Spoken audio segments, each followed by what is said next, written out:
വാലിഹ് ഏത് ദേശത്തിൻ്റെ കൂടായിരുന്നു ഉണ്ടായിരുന്നത്? ഒരിക്കൽ കൂടി മാത്രമല്ല, ഇവിടെ ഏറ്റവും പ്രധാനപ്പെട്ട ഒരു കാര്യം എന്ന് പറയുന്നത്, ഇവിടെ വിനിഷ സൂചിപ്പിച്ച പോലെ ഈ വയറാണ്. വയറിൻ്റെ വലിപ്പവും അത് പുലിച്ചിത്രത്തിൽ തെളിയുന്നതും അതിൻ്റെ കുലുക്കവും ഒക്കെയാണ് ഈ മാർക്കിന് നിദാനമാകുന്നത്, അല്ലേ?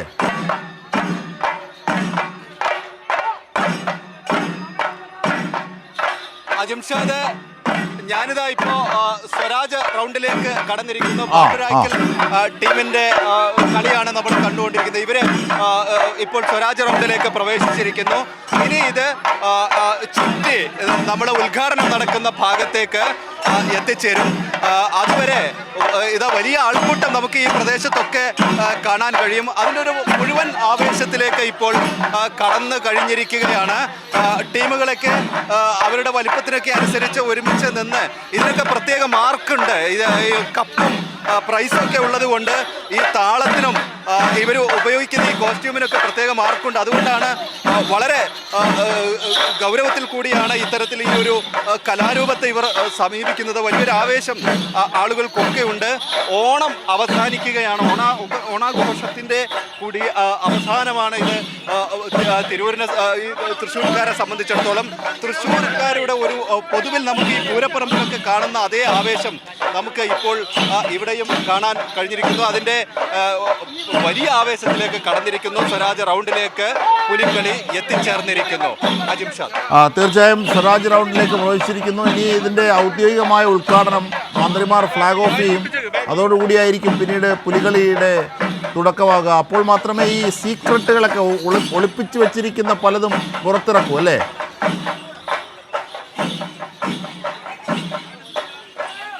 തീർച്ചയായും അത്തരം ഇവരുടെ ഈ വാശിയേറിയ മത്സരം, ഇവരുടെ സസ്പെൻസറുകളൊക്കെ പുറത്തിറക്കുക ഗ്രൗണ്ടിലേക്ക് എത്തിച്ചേർന്നതിന് ശേഷമായിരിക്കും ഇപ്പോൾ ഈ റൗണ്ടിൽ നിന്ന്, സ്വരാജ് റൗണ്ടിൽ നിന്ന് ആളുകൾക്ക് കാണാനുള്ള വലിയ സൗകര്യമൊക്കെ ഒരുക്കിക്കൊണ്ടിരിക്കുകയാണ്. ഇപ്പോൾ നമുക്ക് അവർ ഈ താളത്തിനൊത്ത് നൃത്തം വെക്കുന്നത് നമുക്ക് കാണാൻ കഴിയും.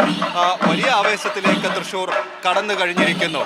അജിംഷാദ്, അങ്ങനെ 9 ദേശങ്ങളിലായി 400-ലധികം, ഏതാണ്ട് 500-നോടടുക്കുന്ന പുലികളാണ്. ഓരോ പുലികളും വ്യത്യസ്തമായ രൂപഭാവാദികൾ, അതിലുള്ള ക്രിയാത്മകമായ വശങ്ങൾ, പിന്നീട് ഈ ഓരോ സംഘങ്ങളും ഓരോ ദേശങ്ങളും തീർക്കുന്ന പ്രത്യേകതകൾ, ഇതൊക്കെ മാർക്കായി, കപ്പായി, സമ്മാനമായി ഒക്കെ എത്തേണ്ടതുണ്ട്. അതുകൊണ്ട് ഇത്തവണത്തെ പുലിക്കളിക്ക് ഒരു ആവേശത്തിനൊരു മറ്റൊരു മാറ്റുകൂടിയുണ്ട്. അങ്ങനെ വിവിധ പ്രത്യേകതകളോടുകൂടിയാണ് ഇത്തവണത്തെ പുലിക്കളി. എന്തായാലും ഓണം, തിരുവോണത്തിൽ നിന്ന് 4ാമത്തെ ദിനമാണ് ഈ പുലിക്കളി ഉണ്ടാകുന്നത്. ഓണത്തിൻ്റെ ഒരു ആഘോഷത്തിൻ്റെ അവസാനമായിലാണ് പൊതുവിൽ പുലിക്കളിയെ കാണുന്നത്. തൃശ്ശൂരിൻ്റെ മാത്രമല്ല, കേരളത്തിൻ്റെ മുഴുവൻ ആവേശ കണ്ണും ഇപ്പോൾ സ്വരാജ് ഗ്രൗണ്ടിലേക്കാണ്, തൃശ്ശൂരിലേക്കാണ്. അങ്ങനെ ശക്തൻ്റെ തട്ടകം പൂരത്തിന് പുറമേ മറ്റൊരു പുലിപ്പൂരത്തിന് കൂടി വേദിയായിക്കൊണ്ടിരിക്കുന്നു. വലിയ ആവേശം